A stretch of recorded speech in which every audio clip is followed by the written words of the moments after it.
जेव्हा आपण कोणाला हसताना पाहतो तेव्हा कारण नसतानाही दुसऱ्याला हसू येते. मी आशा करतो की हा व्हिडिओ पाहिल्यावर तुमच्या चेहऱ्यावरही स्मित असेल. एक पार्किन्सन रुग्ण ज्याच्या ब्रेन सेंटर आणि डोपामिनची पातळी कमी असते, त्याचे हातपाय तर थरथरतातच. पण पार्किन्सनच्या रुग्णांमध्ये एक आणखी समस्या दिसून येते, ती म्हणजे रुग्ण डिप्रेशनमध्ये असतो आणि त्याला हसणे कठीण जाते, तो स्मितही करत नाही. त्यामुळे जर आपण रोज काहीतरी असे केले तर डिप्रेशन होईल. ता जर आपण असे रोज केले तर आपल्याला पार्किन्सनसारखी आजार होईल का? मी इच्छितो की जितकेही पार्किन्सनचे रुग्ण माझे व्हिडिओ पाहतात, त्यांनी समजून घ्या की माझी एक छोटीशी विनंती आहे. आजपासून जेव्हा तुम्ही सकाळी अनुलोम-विलोम करता, तेव्हा 5 ते 10 मिनिटे हसण्याच्या हसण्याच्या योगासाठी काढा, जसे की मी तुम्हाला व्हिडिओच्या सुरुवातीला दाखवले. तुम्हाला फक्त कारणाशिवाय हसण्याचा प्रयत्न करायचा आहे. 24 तुमच्या कुटुंबातील सदस्यांना सहभागी करून घ्या आणि अशा प्रकारे मोठ्याने हसायला सुरुवात करा. आता याचा काय फायदा होईल हे समजून घेण्याचा प्रयत्न करा. तुम्ही जी गोळी घेता ती डोपा लेव्होडोपा डोपामाइनसाठी असते. जेव्हा तुम्ही असे हसत आणि हसत असता तेव्हाही तुमच्या मेंदूमध्ये डोपामाइन आपोआप बाहेर पडते आणि ते डोपामाइन आपल्याला बरे करण्यासाठी आणि आपल्याला निरोगी ठेवण्यासाठी आवश्यक आहे. कारण पार्किन्सन रोगाला पूर्वी साठी किंवा 70च्या दशकात होतो असे मानले जात होते. पण आता जर आपण पाहिले तर 3ऱ्या आणि 4थ्या दशकातही हे दिसून येत आहे, ज्याला आपण वायुपिढीजन्य सेटर पार्किन्सन डिजीज म्हणतो.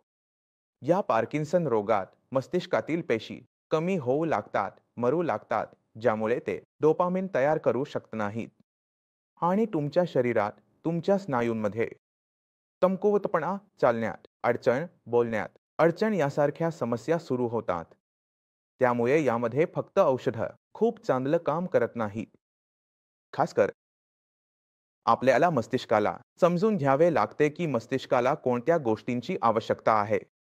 आपला मस्तिष्क हा एक अत्यंत जटिल अवयव आहे. मस्तिष्कामुळेच आपली मानसिक आरोग्य ठरते आणि जर आपण खूप जास्त ताणतणावात राहिलो, खूप विचार करत राहिलो, अशा ठिकाणी जिथे गरज नाही तिथे विचार करत राहिलो, तिथे आपण एक गोष्ट पाहतो की त्याच लोकांमध्ये पार्किन्सन दिसून येतो.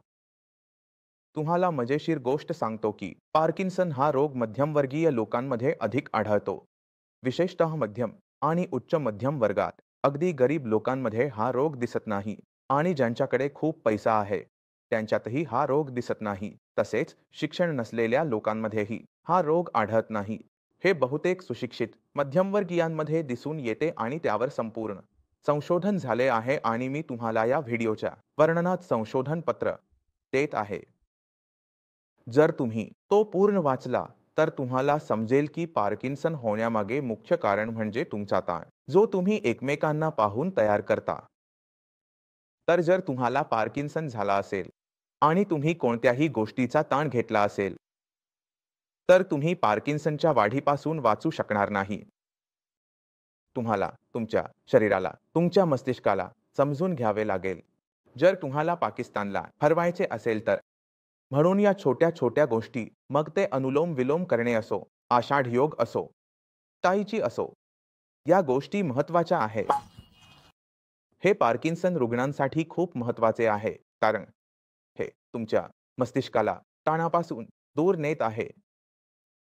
मी आशा करतो की या व्हिडिओमुळे तुम्ही हंसी योगाचा अभ्यास दररोज सुरू कराल. बटमध्ये जाण्यापूर्वी मी तुम्हाला सांगू इच्छितो की तुम्ही पार्किन्सनच्या रुग्णांना नक्कीच भेटा. कारण आपण अनेकदा ऐकतो की जर तुम्हाला पार्किन्सन झाला तर तो वाढत जाईल, संपणार नाही, त्याला आराम मिळणार नाही, काही सुधारणा होणार नाही. तुम्ही नक्की त्याला